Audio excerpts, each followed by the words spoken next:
కలియుగం అంతమయ్యే లోపు వడ్డీతో సహా ఈ అప్పు తీరుస్తానని స్వామి మాటిచ్చారు.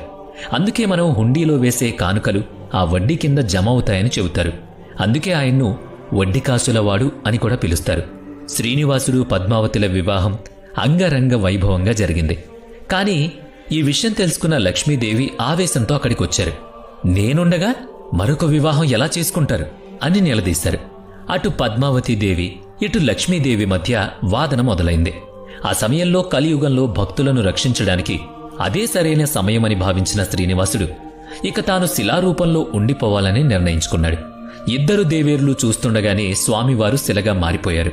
ఆ తర్వాత లక్ష్మీదేవి శాంతించి స్వామివారి వక్షస్థలంలో శాశ్వతంగా నిలిచిపోయారు. కాని పద్మావతీదేవి మాత్రం స్వామివారి కోరిక మేరకు కొండ కింద ఉన్న తిరుచానూరులో అలమేలు మంగగా వెలిశారు.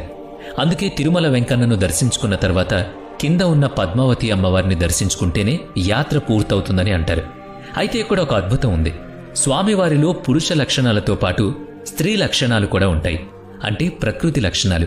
దీనికి నిదర్శనమే స్వామివారి అలంకరణ.